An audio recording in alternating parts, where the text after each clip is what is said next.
നമുക്ക് ഇന്നത്തെ ഏറ്റവും പ്രധാനപ്പെട്ട വാർത്തയിൽ നിന്ന് തുടങ്ങാം. 24 ബിഗ് ബ്രേക്കിംഗിലേക്കാണ്. ADGP MR അജിത് കുമാറിനെതിരെയുള്ള അന്വേഷണ റിപ്പോർട്ട് ആഭ്യന്തര സെക്രട്ടറിക്ക് കൈമാറി DGP. PV അൻവറിന്റെ പരാതിയും RSS കൂടിക്കാഴ്ചയും അന്വേഷണവും റിപ്പോർട്ടിൽ പരാമർശിച്ചിട്ടുണ്ട്. ADGP MR Ajith Kumar RSS നേതാക്കളുമായി കൂടിക്കാഴ്ച നടത്തിയെന്ന റിപ്പോർട്ടിൽ സ്ഥിരീകരണവുമുണ്ട്. ADGPക്കെതിരായ നടപടി നാളെ ഉണ്ടായേക്കും. റിപ്പോർട്ടിലെ വിവരങ്ങൾ മുഖ്യമന്ത്രിയെ DGP നേരിട്ട് ധരിപ്പിക്കും. അതേസമയം RSS നേതാക്കളുമായി നടത്തിയ കൂടിക്കാഴ്ചയിൽ ADGP MR അജിത് കുമാറിന്റെ വിശദീകരണം തള്ളി DGPയുടെ റിപ്പോർട്ട്. കൂടിക്കാഴ്ചയിൽ വീഴ്ചയെന്നാണ് റിപ്പോർട്ടിലെ പരാമർശം.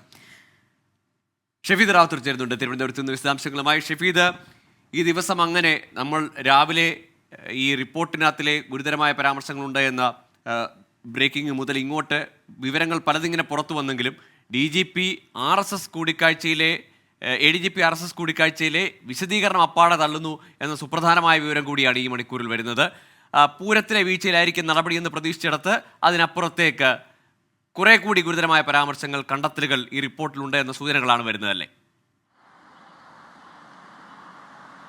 ഗോകുൽ, പ്രവിത, നമ്മൾ ഏറ്റവും പ്രധാനമായും ഇതിൽ ചൂണ്ടിക്കാണിക്കേണ്ട ഒരു കാര്യം, ഇക്കാര്യത്തിൽ നടപടി ഒരു പക്ഷേ ഉണ്ടാവുക ADGP MR Ajith Kumar RSS നേതാക്കളുമായി നടത്തിയ കൂടിക്കാഴ്ച അത് സംബന്ധിച്ചിട്ടായിരിക്കും. അതാണ് റിപ്പോർട്ടിലെ ഏറ്റവും പ്രധാനപ്പെട്ട കാര്യം. ഏതായാലും കഴിഞ്ഞ ഒരു മാസം മുൻപാണ് മുഖ്യമന്ത്രി കോട്ടയത്തെ പോലീസിന്റെ സംസ്ഥാന സമ്മേളന വേദിയിൽ വെച്ച് PV അൻവറിന്റെ പരാതി അന്വേഷിക്കുന്നത് DGP ആണെന്നും DGPയുടെ നേതൃത്വത്തിലുള്ള ഉന്നതതല സംഘമാണെന്നും പ്രഖ്യാപിക്കുന്നതിന് ശേഷം ഒരു മാസം അതൊരു വലിയ രാഷ്ട്രീയ കൗതുകമായി നിലനിന്നു. എന്നാ റിപ്പോർട്ട് സമർപ്പിക്കും എന്നുള്ള കാര്യത്തിൽ വ്യക്തതയുണ്ടായിരുന്നില്ല. ഇന്ന് ഏതാണ്ട് 1 മണിയോടുകൂടി പോലീസ് ആസ്ഥാനത്ത് ഈ അന്വേഷണ സംഘത്തിലെ ഉദ്യോഗസ്ഥർ, അത് IG സ്പർജൻ കുമാർ അടക്കം, അതേപോലെ തന്നെ സ്പെഷ്യൽ ബ്രാഞ്ച് SP മാരായിട്ടുള്ള മധുസൂദനൻ, ഷാനവാസ് ഉൾപ്പെടെയുള്ള ആളുകൾ ഇന്ന് പോലീസ് ആസ്ഥാനത്തെത്തി യോഗം ചേർന്നിരുന്നു. അവരുടെ അവസാനഘട്ട പണി അവസാനിച്ചത് ഇന്ന് രാത്രി 7:45 അതിനുശേഷം 8:15 ആഭ്യന്തര സെക്രട്ടറിക്ക് മുൻപാകെ DGPയുടെ റിപ്പോർട്ട് കൈമാറി. ആ റിപ്പോർട്ടിൽ പറയുന്നത് അത്രയും ഗുരുതര പരാമർശമുള്ള കാര്യങ്ങളാണ്. പ്രധാനമായും PV അൻവർ ഉന്നയിച്ച പരാതിയും അതേപോലെ തന്നെ ADGP RSS കൂടിക്കാഴ്ചയുമായിരുന്നു ആ റിപ്പോർട്ടിൽ ഉൾപ്പെടുത്തിയത്. അതിൽ അജിത് കുമാറിന് കുരുക്കായി മാറുക ADGP RSS നേതാക്കളുമായി നടത്തിയ കൂടിക്കാഴ്ച തന്നെ ആയിരിക്കും. ആ കൂടിക്കാഴ്ച സ്ഥിരീകരിക്കുന്നുണ്ട് ആ റിപ്പോർട്ടിൽ. മാത്രവുമല്ല, അതൊരു സ്വകാര്യ സന്ദർശനമായിരുന്നുവെന്ന ADGPയുടെ മൊഴിയും അതുമായി ബന്ധപ്പെട്ട റിപ്പോർട്ടിൽ പറയുന്നുണ്ട്. പക്ഷേ ആ റിപ്പോർട്ടിൽ ADGP MR അജിത് കുമാറിന്റെ വിശദീകരണം അത് പോലീസ് മേധാവി പൂർണ്ണമായും തള്ളുകയാണ്. അതിൽ പറയുന്നത് കൂടിക്കാഴ്ചയിൽ വീഴ്ചയുണ്ട് എന്നുള്ള കാര്യം റിപ്പോർട്ടിൽ പരാമർശിക്കുന്നെന്ന് പറയുമ്പോൾ അത് ഗൗരവ സ്വഭാവമുള്ള ഒരു നിരീക്ഷണമായി മാറുകയും ചെയ്യുന്നുണ്ട്. ആ റിപ്പോർട്ടിൽ പറയുന്നു, ഈ കാര്യവുമായി ബന്ധപ്പെട്ട മൊഴി നൽകാൻ RSS നേതാക്കൾ തയ്യാറായില്ല. മാത്രവുമല്ല, ഈ കൂടിക്കാഴ്ചയുടെ ശരിക്കുള്ള കാരണം, അതിൻ്റെ ഉള്ളടക്കം അതെന്തെന്ന് ADGP വിശദീകരിക്കുന്നത് തൃപ്തികരമല്ല എന്നുള്ളതാണ് DGP ഷെയ്ഖ് ദർവേഷ് സാഹിബിൻ്റെ കണ്ടെത്തൽ. ആ കണ്ടെത്തൽ ഒരു പക്ഷേ നടപടി ഉണ്ടാകും. അതേസമയം എടവണ്ണ റിദാൻ കൊലപാതക കേസ്, അതേപോലെ തന്നെ മാമി തിരോധാന കേസ്, ഈ 2 കേസുകളിലും ADGP MR അജിത് കുമാറിന് കാര്യമായ പരിക്കുണ്ടാകില്ല. കാരണം അതിലെ പോലീസ് വീഴ്ച മാത്രമായിരിക്കും അന്വേഷിക്കുക. പോലീസ് വീഴ്ചയിൽ വിശദമായ അന്വേഷണത്തിന് DGP ഷെയ്ഖ് ദർവേഷ് സാഹിബ് ഈ റിപ്പോർട്ടിൽ ശുപാർശ നൽകിയിട്ടുണ്ട്. റിപ്പോർട്ട് നിലവിൽ ഇപ്പോൾ ആഭ്യന്തര സെക്രട്ടറിയുടെ മുൻപിലാണെങ്കിൽ കൂടി നാളെ രാവിലെ അത് മുഖ്യമന്ത്രിയുടെ മുൻപിലേക്ക് എത്തും. ഈ റിപ്പോർട്ടിലെ ഉള്ളടക്കം സംസ്ഥാന പോലീസ് മേധാവി മുഖ്യമന്ത്രിയെ നേരിൽ ധരിപ്പിക്കും. അങ്ങനെയാണെങ്കിൽ നാളെ വൈകിട്ടോടുകൂടി നമുക്ക് നടപടി പ്രതീക്ഷിക്കാം. കാരണം മറ്റന്നാൾ നിയമസഭ വീണ്ടും ചേരുകയാണ്. വെള്ളിയാഴ്ച സഭ ചേരുന്നൊരു സമയത്ത് അത് ഈ വയനാട് ഉരുൾപൊട്ടലുമായി ബന്ധപ്പെട്ട അന്തിമോപചാരം എന്നുള്ള ഒറ്റ നടപടിയിലേക്ക് ഒതുങ്ങിയിരുന്നു. പക്ഷേ തിങ്കളാഴ്ച ചേരുമ്പോൾ നിയമസഭയിലേക്ക് ഒരു വലിയ രാഷ്ട്രീയ ആയുധങ്ങളുമായി പ്രതിപക്ഷം എത്തും. അതിനെ ചെറുക്കാൻ ADGP MR അജിത് കുമാറിനെതിരെ ഒരു പക്ഷേ കടുത്ത നടപടി എടുത്തുകൊണ്ടായിരിക്കും സർക്കാർ അല്ലെങ്കിൽ മുഖ്യമന്ത്രി നിയമസഭയിലേക്ക് എത്തുക. ഗോകുൽ, പ്രവിത. ഷഫീദ് റാവുത്തറാണ് വിശദമായ വിവരങ്ങൾ നൽകിയത്. അങ്ങനെ ADGPയുടെ കാര്യത്തിൽ ഉടൻ തന്നെ ഒരു തീരുമാനം ഉണ്ടാകുമെന്ന് നമുക്ക് പ്രതീക്ഷിക്കാം. നാളെ ഒരു നടപടി പ്രതീക്ഷിക്കാം. മറ്റന്നാളിൽ നിയമസഭയിലേക്ക് എത്തുന്നതിന് മുമ്പ് ഒരു നടപടി ഏതായാലും ഉണ്ടാകും എന്നത് തന്നെയാണ് ലഭിക്കുന്ന സൂചനകൾ. ഇതിനപ്പം മുൻപ് വന്ന മറ്റൊരു പ്രധാനപ്പെട്ട വാർത്ത കൂടിയാണ് ഇനി പ്രേക്ഷകരിലേക്ക് എത്തിക്കുന്നത്. പുതിയ പാർട്ടി രൂപീകരിച്ച് PV Anwar MLA. Democratic movement of Kerala എന്നാണ് പാർട്ടിയുടെ പേര്. പ്രഖ്യാപനം നാളെ മഞ്ചേരിയിൽ ഉണ്ടാകുമെന്നാണ് ഇപ്പോൾ ലഭിക്കുന്ന വിവരം. വിപിൻ C. വിജയൻ ചേരുന്നുണ്ട് മലപ്പുറത്ത് നിന്ന് കൂടുതൽ വിവരങ്ങളുമായി. വിപിൻ, ഈ പാർട്ടിയുടെ പേരിൽ തന്നെ ഒരു പ്രത്യേകതയുണ്ട്. DMK-യുമായി കൂടിക്കാഴ്ച നടത്തുന്നു. ഇപ്പോൾ വന്നിരിക്കുന്ന പാർട്ടി പേര് ഒന്ന് ചുരുക്കി വായിച്ചാൽ അതും DMK തന്നെയാണ്. അപ്പോൾ വന്നു നിന്നാൽ അത് ഇന്ത്യ മുന്നണിയിൽ CPM-നൊപ്പം കോൺഗ്രസിനൊപ്പം ഒക്കെ തന്നെയുമാണ്.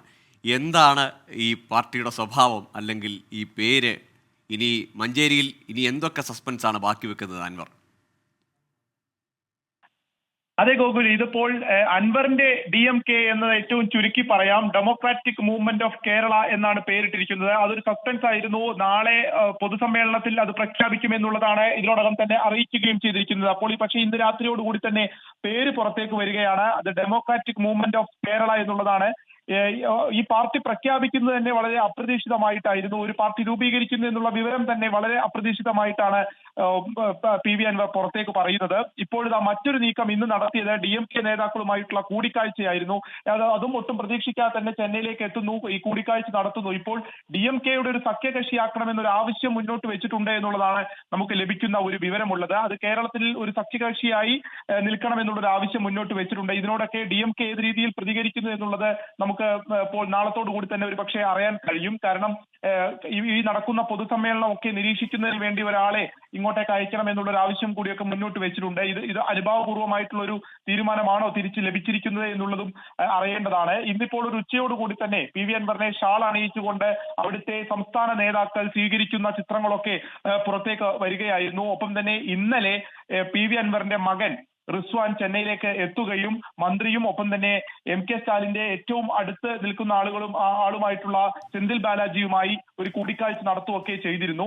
അപ്പോൾ DMKയുടെ ഒരു ഭാഗമാവുക എന്നുള്ളത് തന്നെയാണ് നിലവിൽ ലക്ഷ്യമിടുന്നത്. കാരണം കേരളത്തിലെ എല്ലാ നേതാക്കളുമായിട്ട് ഒരു നെക്സസ് ഉണ്ട് എന്നുള്ളതൊക്കെ കഴിഞ്ഞ ദിവസങ്ങളിൽ PV അൻവർ നിരന്തരം പറഞ്ഞുകൊണ്ടിരിക്കുകയായിരുന്നു. അപ്പോൾ കേരളത്തിലെ ഒരു രാഷ്ട്രീയ പാർട്ടിയുടെ ഭാഗമാകാതെ തമിഴ്നാട്ടിലേക്ക് എത്തുന്നു, അവിടുത്തെ ഒരു DMKയുടെ ഭാഗമാകുന്നു, അങ്ങനെ ഇന്ത്യ മുന്നണിയുടെ ഭാഗമാകുക എന്നുള്ളതൊക്കെ രാഷ്ട്രീയ നീക്കമാണ്.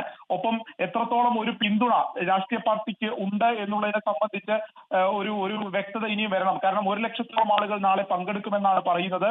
അതിൽ എത്രത്തോളം പിന്തുണ മറ്റു പാർട്ടികളുടെ ഭാഗത്തുനിന്ന് ഒക്കെ ഉണ്ടാകുമെന്നുള്ള കാര്യത്തിൽ കൂടിയാണ് ഇനി അറിയാനുള്ളത്. അങ്ങനെ വലിയൊരു പൊതുസമ്മേളനം ഒരു ശക്തി പ്രകടനമാക്കി മാറ്റുക എന്നുള്ളതാണ് ഇപ്പോൾ PV അൻവർ കേന്ദ്രങ്ങൾ പറയുന്നത്. അദ്ദേഹം നാളെ രാവിലെയോടുകൂടി ചെന്നൈയിൽ നിന്ന് തിരിച്ച് നാട്ടിലേക്ക് എത്തും. നാളെ രാവിലെ 8:30 വാർത്താ സമ്മേളനത്തിൽ കൂടുതൽ വ്യക്തത ഈ കാര്യങ്ങൾക്കൊക്കെ വരുമെന്നുള്ളതാണ് നിലവിൽ പ്രതീക്ഷിക്കുന്നത്. ഇപ്പോൾ PV അൻവറിന്റെ ഒരു പാർട്ടിക്ക് ഒരു പേരായിരിക്കുന്നു, അത് നാളത്തെ പൊതുസമ്മേളനത്തിൽ പ്രഖ്യാപിക്കുമെന്നുള്ളതാണ് ഏറ്റവും പ്രധാനപ്പെട്ട ഈ നിമിഷത്തെ വാർത്ത. ഗൂഗിൾ. ശരി, വിപിൻ C വിജയനാണ് മലപ്പുറത്ത് നിന്ന് വിവരങ്ങൾ നൽകിയത്. അങ്ങനെ പാർട്ടിയിൽ നിന്ന് ഇപ്പോൾ പിണങ്ങി മാറിയിരിക്കുകയാണ്. അതിനുശേഷം അല്ലെങ്കിൽ CPM സ്വതന്ത്രം എന്നതിൽ നിന്നൊക്കെ മാറി ഇപ്പോൾ DMKയിലേക്ക് എത്തുന്നു. ഇവിടെ ഇടുന്ന പാർട്ടിയുടെ പേരും DMK, ചുരുക്കി പറഞ്ഞാൽ DMK എന്ന് വരും. ഇനിയിപ്പോ നാളെ പ്രഖ്യാപിക്കുമ്പോൾ അറിയാം മറ്റെന്തൊക്കെയാണ് സൂപ്പർ സൺഡേയാണ്. ADGPക്കെതിരെ പരാതി ഉന്നയിച്ചതും ഇപ്പോൾ DGP അന്വേഷണം നടത്തിയതൊക്കെയും അൻവറിന്റെ പരാതിയിലാണ്. അപ്പോൾ ആ പരാതിയൊക്കെ ഉന്നയിച്ച ശേഷം അൻവർ പുതിയൊരു പാർട്ടി ഉണ്ടാക്കുന്ന ദിവസം തന്നെ ഇനി ADGPക്കെതിരെ നടപടി വരുമോ എന്നതാണ്. അപ്പോൾ നാളത്തെ ദിവസം ശരിക്കും പറഞ്ഞാൽ സൂപ്പർ സൺഡേ ആയിരിക്കും. കേരള പോലീസിന്റെ സ്പെഷ്യൽ ഓപ്പറേഷൻ ഗ്രൂപ്പിന്റെ രഹസ്യങ്ങൾ ചോർത്തിയതിന് PV അൻവർ MLAക്കെതിരെ ഗുരുതര വകുപ്പ് ചുമത്തി FIR. ക്രിമിനൽ ഗൂഢാലോചന കുറ്റം ചുമത്തിയാണ് മഞ്ചേരി പോലീസ് FIR ഇട്ടത്. രാജ്യത്തിന്റെ പരമാധികാരത്തിനും രാജ്യസുരക്ഷയ്ക്കും ഭീഷണിയാകുന്ന പ്രവർത്തനമെന്നും FIR-ൽ പരാമർശമുണ്ട്. വെൽക്കം, എല്ലാ പ്രേക്ഷകർക്കും വീണ്ടും സ്വാഗതം. ഗുഡ് നൈറ്റ് ഷോ തുടരുകയാണ്. അതെ, ഗോകുലിന് ആണ് ഫുൾ കമന്റ്സ് കേട്ടോ. ഞാൻ അങ്ങ് പോട്ടെ. പ്രേക്ഷകരെല്ലാം ഗോകുലിനെ ഭയങ്കരമായിട്ട് പ്രേക്ഷകർ ഇഷ്ടപ്പെടുന്നുണ്ട്. ഗോകുൽ പാട്ട് പാടുമല്ലോ. ഇന്നലെ എവിടെ പോയി അതിനാദ്യം മറുപടി പറഞ്ഞു. ക്ലാസ് എത്തുമ്പോൾ ആദ്യം ഇന്നലെ വരാതിരുന്നതിന്റെയൊക്കെ മറുപടി പറഞ്ഞിട്ട് പോയാൽ ഇന്നലെ എനിക്ക് വയ്യായിരുന്നു, അതുകൊണ്ടാണ് വരാതിരുന്നത്. അപ്പം എനിക്ക് തോന്നുന്നു ഷെമി സുലൈമാൻ ചോദിക്കുന്നുണ്ട്, പ്രവി അടുത്തല്ലേ വീട്ടിൽ പോയത്, പിന്നെ എന്തിനാണ് വീണ്ടും ലീവ് എടുത്തത്, വീട്ടിൽ എന്തെങ്കിലും വിശേഷം ഉണ്ടായിരുന്നോ എന്ന്. അതെ, ഞാൻ വീട്ടിൽ പോയില്ല, ഞാൻ ഇവിടെ തന്നെ കൊച്ചിയിൽ തന്നെ ഉണ്ടായിരുന്നു. അപ്പം ഇന്നലെ വന്നില്ലാന്നേ ഉള്ളൂ. ഇന്നിപ്പോ പ്രജിൻ എവിടെയെന്ന്, അതെ പ്രജിൻ എവിടെയെന്ന് ഒരുപാട് പ്രേക്ഷകർ ചോദിക്കുന്നുണ്ട്. പ്രജിൻ ഇന്ന് വീട്ടിലുണ്ട്, ഇവിടെ തന്നെ ഇന്ന് പ്രജിന്റെ റെസ്റ്റ്. അതെ, ഗോകുല് പാട്ട് പാടില്ലാന്ന് തീരുമാനിച്ചതാണോ എന്ന് രവികുമാർ ചോദിക്കുന്നുണ്ട്. അവസാനമായിട്ട് ചോദിക്കാം, പാടൂ. പാട്ടൊഴികെ എന്തും ഞാനന്ന് തോമസ് ഏട്ടനെ പിടിച്ച് സത്യമായിട്ടാണ് ഒരു ദിവസം. ഓർമ്മയുണ്ട്. പാട്ടൊഴികെ എന്തും നമുക്ക് ശ്രമിക്കാം ചേട്ടാ. ബാക്കി ചേട്ടാ ചേച്ചി മിനി ചേച്ചിയും ചോദിച്ചിട്ടുണ്ട്. അപ്പം ചേട്ടാ ചേച്ചി പാട്ടൊഴികെ എന്തും ഞാൻ തയ്യാറാണ്. നമുക്ക് വഴി അങ്ങ് പാടിക്കാം, കുഴപ്പമില്ല. അപ്പൊ നമുക്കിനി മറ്റ് പ്രധാനപ്പെട്ട വാർത്തകളിലേക്ക് പോവാം അല്ലേ ഗൂഗിൾ. ADGP വിവാദത്തിൽ CPI സംസ്ഥാന എക്സിക്യൂട്ടീവിൽ ഒറ്റപ്പെട്ട് സംസ്ഥാന സെക്രട്ടറി ബിനോയ് വിശ്വം എന്ന വാർത്ത വരുന്നു. K പ്രകാശ് ബാബു ജനയുഗത്തിൽ ലേഖനം എഴുതിയതിനെ വിമർശിച്ച ബിനോയ് വിശ്വത്തോട് മറ്റംഗങ്ങൾ യോജിച്ചില്ല. PR വിവാദം എക്സിക്യൂട്ടീവിൽ ചർച്ചയ്ക്കെടുക്കാനുള്ള നീക്കത്തിന് പാർട്ടി സെക്രട്ടറി തന്നെ തടയിട്ടു എന്നാണ് വിവരം. സർക്കാരിനെതിരെ ഉയരുന്ന കഴമ്പുള്ള രാഷ്ട്രീയ വിവാദങ്ങളിൽ എക്കാലത്തും CPI കൃത്യമായ നിലപാടെടുത്തിട്ടുണ്ട്. എന്നാൽ ബിനോയ് വിശ്വത്തിന്റെ നയംമാറ്റങ്ങളിൽ നേതൃത്വം അതൃപ്തിയിലാണ്. PR ഏജൻസി വിവാദം എക്സിക്യൂട്ടീവ് യോഗത്തിൽ ചർച്ചയ്ക്കെടുക്കാനുള്ള വി ചാമുണ്ണിയുടെ നീക്കം ബിനോയ് വിശ്വം തടഞ്ഞു. ADGP വിഷയത്തിൽ K പ്രകാശ് ബാബു ജനയുഗത്തിൽ ലേഖനമെഴുതിയതും പരസ്യപ്രതികരണം നടത്തിയതും ബിനോയ് വിശ്വത്തെ പ്രകോപിപ്പിച്ചു.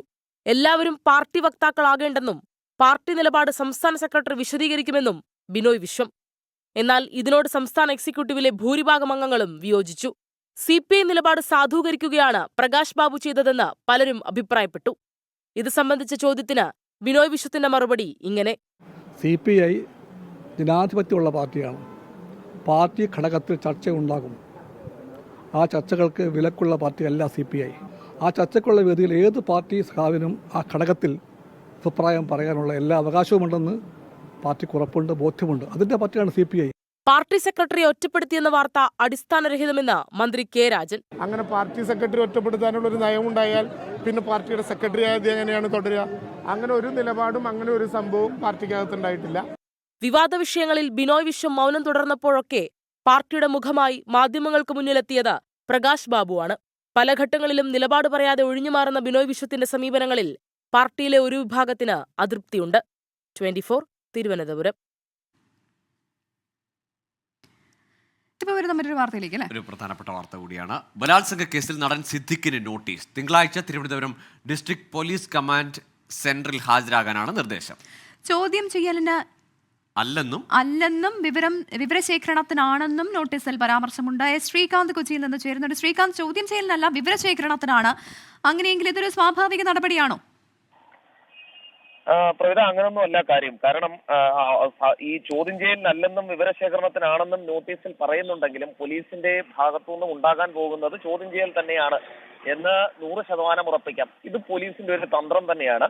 അതായത് ആദ്യഘട്ടത്തിൽ ഞങ്ങൾ വിവരശേഖരണത്തിനായി വിളിച്ചു വരുത്തി, ഇനി വിശദമായ ചോദ്യം ചെയ്യൽ വേണം, അതിന് കസ്റ്റഡിയിൽ വാങ്ങി ചോദ്യം ചെയ്യേണ്ട ആവശ്യമുണ്ട് എന്ന് സുപ്രീം കോടതിയെ അറിയിച്ച് മുൻകൂർ ജാമ്യാപേക്ഷ തള്ളിക്കുക. അങ്ങനെ ഒരു തന്ത്രം ഒരുപക്ഷെ പോലീസ് കരുതുന്നുണ്ടാവണം. അതിന്റെ ഭാഗമായാണ് ഒരു വിവരശേഖരണം എന്ന രീതിയിൽ നോട്ടീസ് നൽകിയിരിക്കുന്നത്. നിലവിൽ തിരുവനന്തപുരം ജില്ലാ പോലീസ് കമാൻഡ് സെന്ററിൽ ഹാജരാകാനാണ് നിർദ്ദേശം. തിങ്കളാഴ്ചയാണ് ഹാജരാകേണ്ടത്. 10 മണിക്ക് അവിടെ ഹാജരാവുകയും വേണം. വിവരശേഖരണം എന്നൊക്കെ പോലീസ് പറയുന്നെങ്കിലും അത് വിശ്വസിക്കേണ്ട. കാരണം ആദ്യഘട്ടത്തിൽ അങ്ങനെ ഒരു തന്ത്രം സ്വീകരിച്ച് വിവരം ശേഖരിച്ചപ്പോൾ കഴമ്പുണ്ടെന്ന് തോന്നി, ഇനി കസ്റ്റഡിയിൽ വാങ്ങിയുള്ള ചോദ്യം ചെയ്യൽ വേണം എന്ന് സുപ്രീം കോടതിയിൽ അറിയിക്കുക എന്നുള്ളതായിരിക്കും പോലീസിന്റെ ലൈൻ. ശരി, ശ്രീകാന്താണ് വിവരങ്ങൾ നൽകിയത്. ഏതായാലും ഇന്ന് സിദ്ദിഖ് അന്വേഷണ സംഘത്തിന് ഒരു കത്ത് നൽകിയിരുന്നു. ഞാൻ ചോദ്യം ചെയ്യലിന് വരാൻ തയ്യാറാണ് എന്ന് പറഞ്ഞു. അപ്പോൾ തിരിച്ച് അന്വേഷണ സംഘം വളരെ കരുതലോടുകൂടിയാണ് നീങ്ങിയത്. കാരണം സുപ്രീം കോടതിയിൽ നിൽക്കുന്ന ഇപ്പോഴത്തെ മുൻകൂർ ജാമ്യാപേക്ഷയിൽ ഏതെങ്കിലും തരത്തിൽ ആ കത്തൊക്കെ അനുകൂലമായി ഉപയോഗിക്കും, ഞാൻ അന്വേഷണ സംഘത്തിനോട് സഹകരിക്കുന്നു എന്നൊക്കെ കാണിക്കാൻ വേണ്ടി സിദ്ദിഖിന് ഉപയോഗിക്കാൻ കഴിയുന്നൊരു കത്താണത്. പക്ഷേ അവിടെ ഇപ്പോൾ അന്വേഷണ സംഘം മറിച്ചൊരു നോട്ടീസ് നൽകുന്നു. അതും ചോദ്യം ചെയ്യാനല്ല, വിവരങ്ങൾ ശേഖരിക്കാനാണെന്ന് പറയുന്നു. അപ്പോൾ ഇനി ഒരു ചോദ്യം ചെയ്യലിന് വിളിച്ചു വരുത്താനോ കസ്റ്റഡിയിൽ വെക്കാനോ അറസ്റ്റ് രേഖപ്പെടുത്താനോ ഒക്കെ ഉള്ളൊരു സാധ്യത അവിടെ നിലനിർത്തിക്കൊണ്ടുള്ളൊരു നീക്കം അന്വേഷണ സംഘവും നടത്തുന്നു. നമുക്ക് നേരെ ഹരിയാനയിലേക്ക് പോയാലോ ഗോകുൽ? അവിടെ ഇന്ന് ജനങ്ങൾ വിധി എഴുതി അല്ലേ? ആ വിധി എഴുത്തെന്താകുമെന്നുള്ള ആകാംക്ഷയുണ്ട്. ഒറ്റഘട്ടമായി 90 മണ്ഡലങ്ങളിൽ നടന്ന തെരഞ്ഞെടുപ്പിൽ മെച്ചപ്പെട്ട പോളിംഗാണ് രേഖപ്പെടുത്തിയിരിക്കുന്നത്. വൈകിട്ട് 5 മണി വരെ 61% പോളിംഗ് നിരക്ക്. BJPയും കോൺഗ്രസും തമ്മിലാണ് ഹരിയാനയിൽ കടുത്ത മത്സരം നടക്കുന്നത്. ഹരിയാനയിൽ 3ാം തവണയും സർക്കാർ രൂപീകരിക്കുമെന്ന ആത്മവിശ്വാസത്തിലാണ് കേന്ദ്രമന്ത്രി മനോഹർ ലാൽ ഖട്ടറും നയാബ് സിംഗ് സൈനി. രാവിലെ മുതൽ തന്നെ പോളിംഗ് ബൂത്തുകൾക്ക് മുന്നിൽ നീണ്ട നിര. 20,632 പോളിംഗ് ബൂത്തുകൾ. കൃത്യമായ സുരക്ഷാ സംവിധാനം. 7 മണിക്ക് പോളിംഗ് ആരംഭിച്ചു. പ്രായമായവർക്ക് നീണ്ട നിര ഒഴിവാക്കി വോട്ട് രേഖപ്പെടുത്തി മടങ്ങാൻ പ്രത്യേക ക്രമീകരണം. 1031 സ്ഥാനാർത്ഥികളാണ് മത്സര രംഗത്തുള്ളത്. നയാബ് സിംഗ് സൈനി മത്സരിക്കുന്ന ലദ്വ, ഗുസ്തി താരം വിനേഷ് ഫോഗട്ട് ജനവിധി തേടുന്ന ജുലാന, ഭൂപേന്ദ്ര സിംഗ് ഹൂഡ മത്സരിക്കുന്ന ഗാർഗി സാംബ്ല കിലോയി, സ്വതന്ത്ര സ്ഥാനാർത്ഥികൾ BJPക്കും കോൺഗ്രസിനും ഒരുപോലെ വെല്ലുവിളി ഉയർത്തുന്ന സോഹ്ന, JJP നേതാവ് ദുഷ്യന്ത് ചൌട്ടാല മത്സരിക്കുന്ന ജാട്ട് ഭൂരിപക്ഷമുള്ള ഉച്ചനക്കലൻ എന്നിവിടങ്ങളിലാണ് രാജ്യം ഉറ്റുനോക്കുന്ന മത്സരം. വീണ്ടും അധികാരത്തിലെത്തുമെന്ന ആത്മവിശ്വാസത്തിലാണ് BJP. 3ാമതും സർക്കാർ രൂപീകരിക്കുമെന്ന് കേന്ദ്രമന്ത്രി മനോഹർ ലാൽ ഖട്ടറും മുഖ്യമന്ത്രിയും സ്ഥാനാർത്ഥിയുമായ നയാബ് സിംഗ് സൈനിയും. हमें पूर्ण विश्वास है कि हमने जो हरियाणा को एक नई गति विकास की देने का काम किया है, 8 अक्टूबर को भारतीय जनता पार्टी तीसरी बार बहुत बड़े मैंडेट के साथ आ रही है। അനീതിയെ പരാജയപ്പെടുത്തി ഹരിയാനയിൽ പുതിയ പ്രഭാതം കൊണ്ടുവരുമെന്ന് കോൺഗ്രസ് നേതാവ് പ്രിയങ്ക ഗാന്ധി. ഹരിയാനയിലെ ജനങ്ങൾക്ക് കോൺഗ്രസിൽ പ്രതീക്ഷയുണ്ടെന്ന വിനേഷ് ഫോഗട്ട്. വലിയ ഭൂരിപക്ഷത്തിൽ ഹരിയാനയിൽ കോൺഗ്രസ് തിരിച്ചുവരുമെന്ന് ഭൂപേന്ദ്ര സിംഗ് ഹൂഡ. कांग्रेस के पक्ष में लहर चल रही है, भाजपा जा रही है, कांग्रेस आ रही है, भारी बहुमत से कांग्रेस सरकार बनने जा रही है. അതിനിടെ ഭിവാനി SP BJPക്ക് അനുകൂലമായി പ്രവർത്തിക്കുന്നുവെന്നും SP മാറ്റണമെന്നും ആവശ്യപ്പെട്ട് കോൺഗ്രസ് MP ഭൂപേന്ദർ ഹൂഡ തെരഞ്ഞെടുപ്പ് കമ്മീഷനെ സമീപിച്ചു. മത്സരം BJPയും കോൺഗ്രസും തമ്മിലാണെങ്കിലും JJP ആം ആദ്മി പാർട്ടികൾ നേടുന്ന വോട്ടുകൾ കോൺഗ്രസിനും BJPക്കും നിർണായകമാകും. ശക്തമായ പ്രചരണം വോട്ടിംഗിലും പ്രതിഫലിച്ചു. ജനവിധി ആർക്കനുകൂലമെന്ന് എട്ടിനറിയാം. ഹരിയാനയിലെ ഫരീദാബാദിൽ നിന്ന് ക്യാമറാമാൻ ആശിഷ് മട്ടൂനൊപ്പം വിനീത VG 24. അതെ, അതോടൊപ്പം തന്നെ ഈ സർവേ കൂടി ഇന്ന് നടന്നിരുന്നു അല്ലേ? ചൊവ്വാഴ്ചയാണ് ഔദ്യോഗികമായി ഫലം വരിക, അല്ലെങ്കിൽ പെട്ടി പൊട്ടിക്കുക എന്നൊക്കെ പറയുന്ന, അല്ലെങ്കിൽ വോട്ട് എണ്ണുക. ഇപ്പം മെഷീൻ എണ്ണുവാണല്ലോ. അപ്പോൾ ഇന്ന് 24 പോൾ ഓഫ് പോൾസിൽ ഹരിയാനയിൽ കോൺഗ്രസിന് ആധികാരിക മേധാവിത്വം എന്നതാണ് വരുന്ന സൂചന. 90 സീറ്റുകളിൽ കോൺഗ്രസിന് 55 സീറ്റുകളാണ് പ്രവചിക്കുന്നത്. ജമ്മു കാശ്മീരിൽ കോൺഗ്രസ് NC സഖ്യം 44 സീറ്റുകളും BJP 28 സീറ്റുകളും നേടുമെന്നാണ് പ്രവചനം. ജമ്മുവിൽ BJPക്കും കശ്മീർ താഴ്വരയിൽ കോൺഗ്രസ് നാഷണൽ കോൺഫറൻസ് സഖ്യത്തിനുമാണ് മേൽക്കൈ. 24 പോൾ ഓഫ് പോൾസിൽ ഹരിയാനയിൽ കോൺഗ്രസിന് 55 സീറ്റും BJPക്ക് 26 സീറ്റും ഇന്ത്യൻ നാഷണൽ ലോക്ദളിന് 2ഉം ജനനായക് ജനതാ പാർട്ടി 2ഉം മറ്റുള്ളവർക്ക് 5 സീറ്റുകളുമാണ് പ്രവചനം. ജമ്മു കശ്മീരിൽ കോൺഗ്രസ് നാഷണൽ കോൺഫറൻസിന് 44ഉം BJPക്ക് 28ഉം PDPക്ക് 7ഉം മറ്റുള്ളവർക്ക് 11 സീറ്റുകളുമാണ് പ്രവചനം. ദേശീയതലത്തിൽ നടന്ന വിവിധ എക്സിറ്റ് പോളുകൾ ക്രോഡീകരിച്ചാണ് 24ന്റെ പോൾ ഓഫ് പോൾസ് ഫലപ്രവചനം. കർഷക സമരവും ഗുസ്തി താരങ്ങളുടെ പ്രതിഷേധവും വിലക്കയറ്റവും തൊഴിലില്ലായ്മയും പണപ്പെരുപ്പവും 10 വർഷം നീണ്ട ഭരണവും അഗ്നിവീർ പദ്ധതിയുമെല്ലാം ഹരിയാനയിലെ വോട്ടർമാരെ BJP വിരുദ്ധതയിലേക്ക് തള്ളിവിട്ടിട്ടുണ്ടെന്ന് വ്യക്തമാക്കുന്നതാണ് പോൾ ഓഫ് പോൾസ് ഫലം. ജാട്ട് വോട്ടുകൾ നേടുന്നതിൽ BJPക്ക് പാളി. ജമ്മു കശ്മീരിൽ ജമ്മു മേഖലയിൽ BJPക്കും കശ്മീർ മേഖലയിൽ കോൺഗ്രസ് നാഷണൽ കോൺഫറൻസിനുമാണ് എക്സിറ്റ് പോളിൽ ആധിപത്യം. ജമ്മു കശ്മീരിൽ എഞ്ചിനീയർ റാഷിദിന്റെ ജമ്മു കശ്മീർ അവാമി ഇത്തിഹാദ് പാർട്ടിയുടെയും ജമ്മു കശ്മീർ അപ്നി പാർട്ടിയുടെയും ഡെമോക്രാറ്റിക് പ്രോഗ്രസീവ് ആസാദ് പാർട്ടിയുടെയും നിലപാടുകൾ നിർണായകമാകും. സി വോട്ടർ ജമ്മുവിൽ 27 തൊട്ട് 32 സീറ്റുകൾ BJPക്കും, കോൺഗ്രസ് NC സഖ്യത്തിന് 40 തൊട്ട് 48 സീറ്റുകളും PDPക്ക് 6 തൊട്ട് 12 സീറ്റുകളുമാണ് പ്രവചിക്കുന്നത്. മറ്റുള്ളവർക്ക് ഒട്ടുമിക്ക ദേശീയ എക്സിറ്റ് പോൾ സർവേകളും 4 മുതൽ 16 വരെ സീറ്റുകളാണ് ജമ്മു കശ്മീരിൽ പ്രവചിക്കുന്നത്. ഹരിയാനയിൽ എല്ലാ എക്സിറ്റ് പോളുകളും കോൺഗ്രസിന് അനുകൂലമായാണ് പ്രവചനം. ഇരു സംസ്ഥാനങ്ങളിലും 90 സീറ്റുകളിലേക്കാണ് വോട്ടെടുപ്പ് നടന്നത്. Political desk 24. ഇപ്പോൾ അസമിൽ നിന്നൊരു വാർത്ത വരുന്നുണ്ട്. അതിലേക്കാണ് ഇനി. ജങ്കാർ യാത്രയ്ക്കിടെ അസമിൽ മലയാളിയായ തൊഴിലാളി പുഴയിലേക്ക് ചാടിയതായ വിവരം. ആലപ്പുഴ ആര്യാട് സ്വദേശി ടോണിയാണ് പുഴയിലേക്ക് ചാടിയത്. ഹൗസ് ബോട്ട് നിർമ്മാണത്തിനായി 4 പേർ സംഘത്തിനൊപ്പമാണ് ടോണി അസമിലേക്ക് പോയത്. മനീഷ് മഹിപാലുണ്ട് വിശദാംശങ്ങളുമായി. മനീഷ്, ഈ ഒപ്പമുള്ളവർ നൽകിയ വിവരമനുസരിച്ചാണോ ഈ കാര്യങ്ങൾ കേരളത്തിൽ അറിയുന്നത്? ഈ കൂടെയുള്ളവർ ഇതുമായി ബന്ധപ്പെട്ട തെരച്ചിൽ അന്വേഷണങ്ങളൊക്കെ നടത്തുന്നുണ്ടോ? എന്താണ് വിവരങ്ങൾ? ഗോകുൽ, കൂടെ ഉണ്ടായിരുന്ന സുഹൃത്തുക്കളാണ് നാട്ടിലേക്ക് ഈ വിവരം ഇന്ന് വൈകിട്ടോടുകൂടി അറിയിക്കുന്നത്. ഈ സംഭവം ഉണ്ടാകുന്നത് ഉച്ചയ്ക്ക് ഇന്ന് വൈകിട്ട് 4 മണിയോടുകൂടിയാണ്. ആസാമിൽ ഒരു പുഴയിൽ ആ പുഴയിൽ കൂടെ പോകുമായിരുന്നു. ജങ്കാറിലുണ്ടായിരുന്നു. ആലപ്പുഴ ആര്യാട് 6ാം വാർഡ് സ്വദേശി 51 വയസ്സുകാരനായ ടോണി അവിടെ ഈ ജങ്കാറിൽ നിന്നും പുഴയിലേക്ക് ചാടിയതായിട്ടാണ് പ്രാഥമികമായിട്ട് ലഭിക്കുന്ന വിവരം എന്നാണ് സുഹൃത്തുക്കൾ പറയുന്നത്. അവിടെ ഉണ്ടായിരുന്ന ആളുകൾ കണ്ടത് അങ്ങനെയാണെന്നാണ്. പക്ഷേ പൂർണ്ണമായും അത് ചാടിയതാണോ, ഇനി അപകടത്തിൽ പറ്റിയതാണോ, ഇനി മറ്റെന്തെങ്കിലും തരത്തിൽ ആരെങ്കിലും തള്ളിയിട്ടാണോ തരത്തിലുള്ളൊരു പൂർണ്ണമായ സ്ഥിരീകരണം അവിടെ നിന്നും ലഭ്യമായിട്ടില്ല. സുഹൃത്തുക്കൾ പറഞ്ഞുള്ള അറിവുമാണ്. നിലവിൽ ആലപ്പുഴ നോർത്ത് പോലീസിന്റെ അന്വേഷണത്തിലും ഇതിലൊരു സ്ഥിരീകരണം ഉണ്ടായിട്ടില്ല. 2 ദിവസങ്ങൾക്ക് മുൻപാണ് നാട്ടിലെ തന്നെ 4 സുഹൃത്തുക്കൾക്കൊപ്പം, ആശാരിപ്പണിക്കാരനാണ് ടോണി, 2 ദിവസങ്ങൾക്ക് മുൻപ് ആസാമിൽ ആ പുഴയുടെ തീരത്തുള്ള ഏതാനും ഒരു സ്ഥാപനങ്ങളുടെ ഭാഗമായിട്ട് ഹൗസ് ബോട്ട് നിർമ്മാണത്തിന് വേണ്ടിയിട്ടാണ് 2 ദിവസം മുമ്പ് പോയത്. ഇന്ന് ഉച്ചയ്ക്ക് 2 മണിക്ക് വീട്ടിൽ വീഡിയോ കോൾ വഴി ഭാര്യ റീന മാത്യുവിനോടും ഒപ്പം തന്നെ 15ഉം 16ഉം വയസ്സുള്ള 2 കുട്ടികളോടും വീഡിയോ കോൾ മുഖേന സംസാരിച്ചിരുന്നു. ആധാർ വിവരങ്ങളൊക്കെ തന്നെ നൽകണം, അതിന്റെ ആധാർ കാർഡ് അയച്ചു കൊടുക്കാൻ വേണ്ടി വീണ്ടും 2 മണിക്ക് ശേഷം വീണ്ടും വിളിച്ചിരുന്നു. അപ്പോഴൊന്നും സംസാരിക്കുന്ന സമയത്ത് മറ്റെന്തെങ്കിലും അസ്വാഭാവികതയൊന്നും തോന്നിയിരുന്നില്ല. മറ്റെന്തെങ്കിലും ആത്മഹത്യയാണെന്നുള്ള രീതിയിൽ എന്തെങ്കിലും കടബാധ്യതയൊന്നും കുടുംബത്തിനില്ല എന്നാണ് കുടുംബം അറിയിക്കുന്നത്. എങ്കിൽ എന്താണ് സംഭവിച്ചെന്ന തരത്തിലുള്ള സ്ഥിരീകരണം ഉണ്ടായിട്ടില്ല. എന്താണെങ്കിലും പുഴയിലേക്ക് വീണു ചാടി എന്ന വിവരമാണ് പ്രാഥമികമായി നമുക്ക് ലഭ്യമായിട്ടുള്ളത്. ഗോകുൽ, പ്രവിധ. ശരി, എന്താണ് സംഭവിച്ചത് എന്നുള്ളതിന് ഈ അന്വേഷണത്തിൽ മാത്രമേ വ്യക്തമാവുകയുള്ളൂ. അസമിലാണ് മലയാളി പുഴയിലേക്ക് ചാടിയതായി ഇപ്പോൾ വിവരം ലഭിക്കുന്നത്. കൊൽക്കത്തയിൽ നിന്നുള്ള വാർത്ത. ആർജിക്കർ മെഡിക്കൽ കോളേജിലെ ജൂനിയർ ഡോക്ടറുടെ ബലാത്സംഗ കൊലപാതകത്തിൽ പ്രതിഷേധം കടുപ്പിച്ച് ജൂനിയർ ഡോക്ടേഴ്സ്. ഇന്നു മുതൽ നിരാഹാര സമരം ആരംഭിക്കാനാണ് ഡോക്ടേഴ്സിന്റെ തീരുമാനം. അവരുടെ പ്രതിഷേധത്തിനെതിരെ കഴിഞ്ഞ ദിവസം മുഖ്യമന്ത്രി മമതാ ബാനർജി പറഞ്ഞത് പശ്ചിമബംഗാളിനെ ലോകത്തിന്റെ മുന്നിൽ ഇകഴ്ത്തി കാണിക്കുന്ന തരത്തിലുള്ള പ്രതിഷേധമെന്നാണ്. പക്ഷേ അത്തരത്തിലുള്ള ആക്ഷേപങ്ങളിലൊന്നും അവർ അടങ്ങുന്നില്ല. അല്ലെങ്കിൽ അന്വേഷണം ശരിയായ ദിശയിലല്ല നടക്കുന്നത് എന്നുള്ള ആ ഒരു ആരോപണം കൂടി വരുന്നുണ്ട്. ഇത് നമുക്ക് വളരെ സന്തോഷമുള്ള ഒരു വാർത്തയിലേക്കാണ്. നമ്മൾ നേരത്തെ തന്നെ അത് റിപ്പോർട്ട് ചെയ്തതുമാണ്. അപ്പോൾ എന്താണ് ആ വാർത്ത? അത് എന്താ പറയുക, കഴിഞ്ഞ കുറച്ച് ദിവസങ്ങൾ നമ്മുടെ എല്ലാവരെയും ഒരുപക്ഷെ അത് ബുദ്ധിമുട്ടിച്ചിട്ടുണ്ട് ആ വാർത്ത. അല്ലെങ്കിൽ ഈ കാലം അത്രയും നമ്മളൊരു വികാരത്തിന്റെ പുറത്ത്, അല്ലെങ്കിൽ കുറേ ദിവസങ്ങൾ മലയാളികളെ ഒരുമിപ്പിച്ച് നിർത്തിയ ഒരുപോലെ ചിന്തിച്ചൊരു വിഷയത്തിൽ ഇടയ്ക്ക് വന്നപ്പോൾ എല്ലാവരും ഒന്ന് പല വഴിക്ക് പിരിഞ്ഞു. അല്ലെങ്കിൽ ആളുകൾക്കിടയിൽ ഒരു ചെറിയ ഒരു ക്ലാഷ് ഉണ്ടായി, ഉള്ളിലൊരു ഫ്രിക്ഷൻ ഉണ്ടായ ഒരു സംഭവം. പക്ഷേ അത് ഇന്ന് വളരെ രമ്യമായി സന്തോഷമായി പരിഹരിച്ചിരിക്കുന്നു. പറഞ്ഞു വരുന്നത് അർജുൻ്റെ കുടുംബത്തെക്കുറിച്ചും ഒപ്പം തന്നെ ലോറി ഉടമ മനാഫിനെ കുറിച്ചുമാണ്. അപ്പോൾ അർജുൻ്റെ കുടുംബത്തെ ഇന്ന് ലോറി ഉടമ മനാഫ് സന്ദർശിച്ചു. സന്ദർശനത്തിന്റെ ദൃശ്യങ്ങളും ഇപ്പോൾ പുറത്തു വന്നിട്ടുണ്ട്. ഇന്നലെ 24-ന്റെ എൻകൗണ്ടർ പ്രൈം ചർച്ചയിൽ ഹാഷ്മി താജ് ഇബ്രാഹിം നിർദ്ദേശിക്കുകയുണ്ടായിരുന്നു, അങ്ങനെ ഒരു കൂടിക്കാഴ്ച നടത്തിക്കൂടെ, അങ്ങനെ ഇതൊക്കെ പറഞ്ഞു തീർത്തുകൂടെ എന്ന്. ആ നിർദ്ദേശം കൂടി കണക്കിലെടുത്തുകൊണ്ടാവണം ഏതായാലും മനാഫ് ഇന്ന് ആ കുടുംബത്തെ കണ്ടു. അർജുൻ്റെ കുടുംബവും മനാഫും ഒരുമിച്ച് നിന്നു, ഒരുമിച്ച് ചേർന്ന് നിന്നു. അങ്ങനെ ആ മഞ്ഞുരുകി.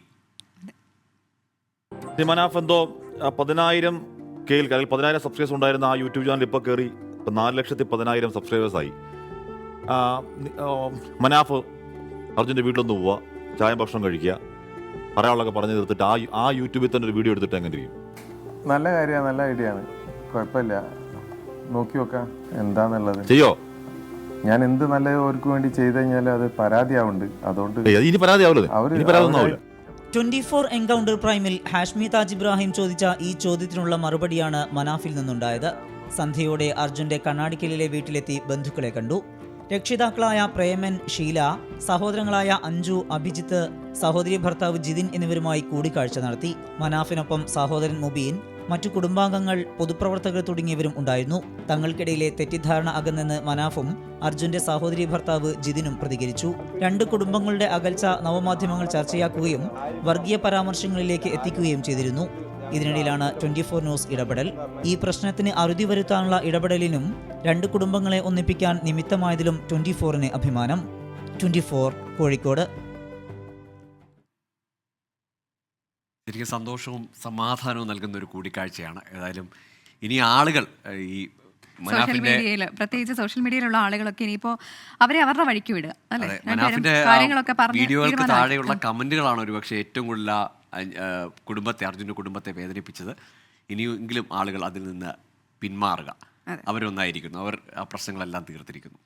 ഇനിയൊരു വിയോഗ വാർത്തയിലേക്കാണ്. പ്രശസ്ത റേഡിയോ പ്രക്ഷേപകൻ എം രാമചന്ദ്രൻ അന്തരിച്ചു. 91 വയസ്സായിരുന്നു. തിരുവനന്തപുരത്തെ SK ആശുപത്രിയിൽ ചികിത്സയിലിരിക്കുകയാണ് അന്ത്യം. ദീർഘകാലം ആകാശവാണിയിൽ വാർത്താ പ്രക്ഷേപകനായിരുന്നു എം രാമചന്ദ്രൻ. വാർത്തകൾ വായിക്കുന്നത് രാമചന്ദ്രൻ എന്ന ആമുഖത്തിലൂടെ ശ്രോതാക്കൾക്ക് സുപരിചിതനായിരുന്നു. 24-ലെ കണ്ടതും കേട്ടതും കൗതുക വാർത്തകൾ എന്നിവയിലെ ശബ്ദ സാന്നിധ്യവുമായിരുന്നു അദ്ദേഹം. നാളെ രാവിലെ 11 മണിക്ക് തൈക്കാട് ശാന്തി കവാടത്തിലാണ് സംസ്കാര ചടങ്ങ് നടക്കുക. നമ്മളിനി നേരെ കമന്റ് ബോക്സിലേക്ക് വന്നു കഴിഞ്ഞാൽ ഗോകുലിന്റെ ഗോകുലിനെ കൊണ്ട് പാട്ട് പാടിക്കണം എന്ന് ഒരുപാട് പ്രേക്ഷകർ ഇങ്ങനെ പറഞ്ഞുകൊണ്ടേയിരിക്കുന്നു. എന്താ ഗോകുൽ തീരുമാനം? വേറെ കുറെ കമന്റുകൾ കാണുന്നുണ്ട് പ്രവിത. എന്താണ്, വായിച്ചോളൂ. ഞങ്ങൾ ഉറക്കം ഒഴിഞ്ഞാണ് കുത്തിയിരുന്ന് മെസ്സേജ് അയക്കുന്നത്. റീന സതീശൻ കമന്റ് ബോക്സ് നോക്കാൻ ഒരു മടി. അതേ റീന സതീശൻ മറ്റൊരു കാര്യം കൂടി പറഞ്ഞിട്ടുണ്ട്. ഒരു ഡയലോഗ് ഉണ്ട്. ഗോകുൽ എന്നാ പിന്നെ പാട്ട് വേണ്ട, ഒരു ഡയലോഗ് പറഞ്ഞാൽ മതി. പഴശ്ശിയുടെ യുദ്ധം കാണാൻ പോകുന്നതേ ഉള്ളൂ. അപ്പൊ അതെ, ബ്ലസൻ അതിനൊരു മറുപടി പറഞ്ഞിട്ട്, ബ്ലസന്റെ മറുപടി ഞാൻ കടമെടുക്കുകയാണ്. വാവിട്ട വാക്കും കൈവിട്ടായതും തിരിച്ചെടുക്കാൻ പറ്റില്ല, അതുകൊണ്ട് ഞാൻ വാവിട്ടൊന്നും ചെയ്യുന്നില്ല. എന്റെ ഗൂഗിൾ ബ്രോ ഒന്ന് പാടെന്ന് പറയുന്നുണ്ട്. എന്താണ് കമന്റ് ബോക്സ് നോക്കാത്തെന്ന് റീന ചോദിക്കുന്നു. നമ്മൾ നോക്കിയല്ലോ. അപ്പൊ പ്രധാനപ്പെട്ട വാർത്തകൾ വരുമ്പോൾ നമ്മൾ ആ വാർത്തയിൽ നിൽക്കണ്ടേ, അതുകൊണ്ടാണ് കേട്ടോ. കുറെ വാർത്തകൾ അടുപ്പിച്ച് പുതിയ വാർത്തകൾ വന്നതുകൊണ്ടാണ് അത് നിങ്ങളിലേക്ക് എത്തിക്കുന്നതാണല്ലോ നമ്മുടെ പ്രധാന കടമ. വെൽക്കം ബാക്ക് പ്രിയ പ്രേക്ഷകരെ, ഗുഡ് നൈറ്റ് ഷോയിലേക്ക് വീണ്ടും സ്വാഗതം. അപ്പോൾ നമ്മളുടെ വാർത്തായാത്ര ഇങ്ങനെ തുടരുകയാണ്.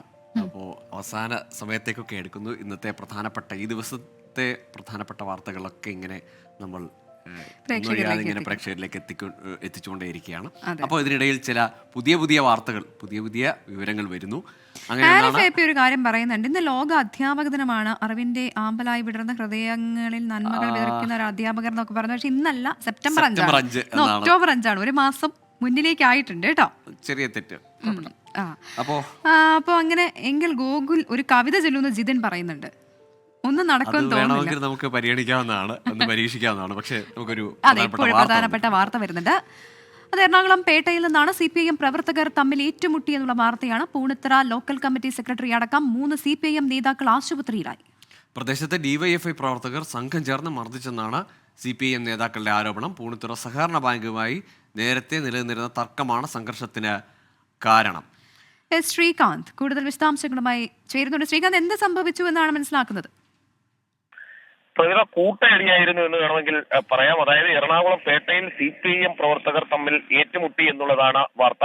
പൂണിത്തറ ലോക്കൽ കമ്മിറ്റി സെക്രട്ടറി അടക്കം 3 CPIM നേതാക്കൾ ഇപ്പോൾ ആശുപത്രിയിലായിട്ടുണ്ട്. പ്രദേശത്തെ DYFI പ്രവർത്തകർ സംഘം ചേർന്ന് മർദ്ദിച്ചു എന്നാണ് CPIM നേതാക്കൾ പറയുന്നത്. പൂണിത്തറ സഹകരണ ബാങ്കുമായി ബന്ധപ്പെട്ട് നേരത്തെ നിലനിന്നിരുന്ന തർക്കമാണ് സംഘർഷത്തിന് കാരണമെന്ന് പറയുന്നു. DYFI പ്രവർത്തകർക്കും പരിക്കേറ്റിട്ടുണ്ട്. പക്ഷേ കിട്ടുന്ന വിവരമനുസരിച്ച് പാർട്ടി ബ്രാഞ്ച് സമ്മേളനങ്ങളുമായി നിലനിന്ന തർക്കവും ഈ സംഘർഷത്തിലേക്ക് നയിച്ചു എന്ന് മനസ്സിലാകുന്നുണ്ട്. അതായത് ബ്രാഞ്ച് സമ്മേളനം കഴിഞ്ഞു, അടുത്തതായി സംഘർഷം, ആ രീതിയിലേക്ക് കാര്യം പോയി. 2 കൂട്ടർക്കും പരിക്കുണ്ട്. 2 കൂട്ടരും ഒരേ ആശുപത്രിയിൽ തന്നെയാണ്. ശരി, ശ്രീകാന്താണ് വിവരങ്ങൾ നൽകിയത്. അല്പം മുൻപ് ഞാനൊരു കമന്റ് വായിച്ചില്ലേ, അപ്പോൾ അദ്ദേഹം തന്നെ പറയുന്നത് ലോക അധ്യാപക ദിനം എന്നാണ്. ഓൾ ഇന്ത്യ അധ്യാപക ദിനമാണ് സെപ്റ്റംബർ 5. ശരിയാണ്. അതിപ്പം ഒക്ടോബർ 5 എന്ന് പറയുന്നത് വേൾഡ് ടീച്ചേഴ്സ് ഡേ ആണ്. സെപ്റ്റംബർ 5 ദേശീയ അധ്യാപക ദിനം, ഇന്ന് ലോക അധ്യാപക ദിനം. ചെറിയ വ്യത്യാസമുണ്ട്. അത് ക്ലിയർ ആയി. അപ്പം സുലൈമാൻ ചോദിക്കുന്നു, എന്താണ് ഗോകുലിന് പാട്ട് പാടാൻ എത്ര വൈക്ലഭ്യം എന്ന് ചോദിക്കുന്നുണ്ട്. സംഗതികളൊന്നും കിട്ടൂല ഏട്ടാ, നിങ്ങളെല്ലാവരും ഇത് വെറുത്തു പോകും. അപ്പൊ പ്രേക്ഷകർ ചോദിക്കുന്നുണ്ട്, എന്താണ് ഗോകുലിന്റെ പ്ലാൻ? പാടുന്നുണ്ടോ ഇല്ലയോ പറയണം. ഏതായാലും സംഗതികളുള്ളൊരു പാട്ട് പറ്റില്ല, സംഗതി ഇല്ലാത്ത പാട്ട് മതി എന്നുള്ള കമന്റും ഞാൻ കണ്ടു. പക്ഷെ നമുക്കൊരു 4 വരി കവിത, അതുകൊണ്ട് എനിക്ക് നിങ്ങൾ സ്മിതയ്ക്ക് ഭീഷണിയാവോ? ഇല്ല, സ്മിത ചേച്ചി അത്രയും ഭീഷണി ആവാനുള്ള കവിയല്ലേ. പെട്ടെന്ന് ചൊല്ലിക്കാം. അപ്പോ അനിൽ പരശുരാന്റെ ഒരു കവിത. ഒരു കവിത കൂടി ഞാൻ എഴുതി വയ്ക്കാമെൻ്റെ കനവിൽ നീ എത്തുമ്പോളോ മനിക്കാൻ, ഒരു മധുരമായെന്നും ഓർമ്മ വയ്ക്കാൻ, ചാരുഹൃദയാഭിലാഷമായി കരുതി വയ്ക്കാൻ. അത്രയും മതി. പരാതികളെല്ലാം തീരും ഈ കവിത കൊണ്ട്, ഈ 4 വരി കൊണ്ട്. പ്രേക്ഷകർ നിരന്തരം ആവശ്യപ്പെട്ടത് കൊണ്ടാണ് സാർ ഈ കവിതയെങ്കിലും പാടാൻ തയ്യാറായത്. സാഹസത്തിന് മുതിർന്ന് ക്ഷമിക്കുക. നമുക്ക് മറ്റൊരു ഒരു വിദ്വാനെ പരിചയപ്പെടാം അല്ലേ? വിദ്വാൻ എന്ന് പറഞ്ഞാൽ ആളൊരു വലിയ പ്രശസ്തനായ വ്യക്തിയാണ്. ഒരുപാട് റെക്കോർഡുകളൊക്കെ നേടിയ ഒരു കലാകാരനാണ്. പ്രേക്ഷകർക്ക് എന്തായാലും അറിയുന്ന ആളാണ്. പേര് പറഞ്ഞാൽ തന്നെ അറിയാവുന്ന ആളാണ്. സ്വന്തമായി നിർമ്മിച്ച ഫൈബർ മൃദംഗത്തിന് പേറ്റന്റ് നേടി പ്രശസ്ത വാദ്യവിദ്വാൻ കുഴൽമന്ദം രാമകൃഷ്ണൻ. ശ്രീ മൃദു എന്നാണ് പുതിയ വാദ്യോപകരണത്തിന് പേരിട്ടിരിക്കുന്നത്. എളുപ്പത്തിൽ കൊണ്ടു നടക്കാവുന്ന രീതിയിലാണ് അതിന്റെ രൂപകൽപ്പന.